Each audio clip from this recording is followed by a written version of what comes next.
everyone, my name is Paula Peralta, Artistic Director for Paul Mitchell, and welcome to Specialist Spotlight. I have had the opportunity to travel the world and see some of the most incredible hairdressers. With this series, we're bringing them to you to help you become a master in your salon. In this episode of Specialist Spotlight, we have Nike Blount. She is incredible working with all textures, but curly hair happens to be one of her specialties. She can braid it, she can twist it, and today we're doing comb coils. Hi everyone, welcome to another episode of Specialist Spotlight. I'm Paula Peralta. We're here again with Nike Blount, and this time we're talking all things comb coils. Take it away, Nike. Hi, we're gonna hop into comb coils. This is great for when you wanna step away from heat and tension, and it's also a great way to give your curl a little bit of style. I love that. And if you guys want more in-depth information about the wash house experience, be sure to check out some of our other videos with Regine. We go into all the ins and outs of the wash house. But Nike, before we step away from the wash house just yet, tell me what's one tip for comb coils that you need to know in the wash house? In the wash house, you wanna make sure that you place that conditioner on the ends and stay away from the base. We want to have less product at the base so we can have more movement within our comb coil. Into the actual comb coil technique, I noticed that you're using two different products. Can you talk to me about those products? Yeah, I chose to use the foaming pomade and hair sculpting lotion based on her texture and formation. But as you guys can see, as we manipulate through the curl, that it's just not giving me the best end result that I wanted.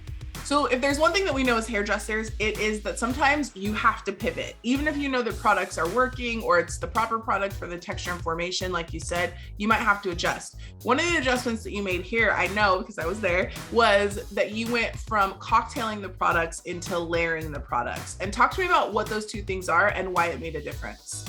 So when I cocktail the products together, that's taking two products and making them one.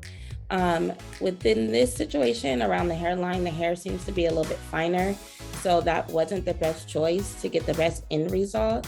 And then when it comes to layering is just taking one product, using the power of that one product to get the end result that you need. So as I move up into the crown of her head where the texture and formation is changing, I'm just layering on the product, and as you guys will see, that it's giving me a better end result. For sure, and you definitely see those comb coils come together. The formation is a little bit more uniform, and I love that we're keeping this in here, that we're talking about it because it's real. That's the thing that we really need to look at is how do we need to make an adjustment based on what the hair is telling us in order to create an end result that both we and the guests are proud of and happy with.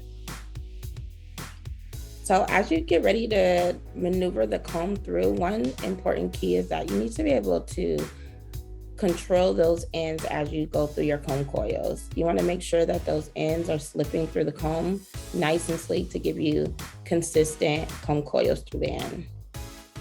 I love it. And this is definitely one of those techniques, like so many that we've talked about on Specialist Spotlight, where it takes a little bit of practice. So that practice of wrapping that comb around the hair is tricky. Sometimes it will get stuck. Just uncoil, start over again, and be patient. You might even need to change your tool. So as you guys can see, I hopped in, I changed my tool to give me a little bit more control. As I moved up into her texture and formation, I switched from a taper comb to a all-purpose comb. What this was able to do was to manipulate the curl all the way through the comb. And if it gets stuck, I just did a little tug movement and it slipped right through. So talk to us a little bit about how we would dress out that hair as a final result. Can they just go once they've set under the hood dryer? Do you expand it out? What does that look like? So they sit under the dryer. This style has to be 100% dry. Once it's dry, I'm gonna go on with a little bit of oil and I'm going to separate each coil. Now, the more I separate, the more I expand that style, which will allow her to gain fullness within her desired end result. And I think this is a really cool example of like kind of a set that has more longevity to it because you've essentially set the hair. She can wear the coils and then day 2, day 3, day 4, she can start to separate them, then separate them a little bit more. And then it'll, like you said, get more and more expanded as the set continues to wear. So I think it's gorgeous. I learned a lot. Thank you so much, Nike, for lending us your expertise. And you guys make sure to subscribe, like, comment, tell your friends, and we'll see you for another episode of Specialist Spotlight.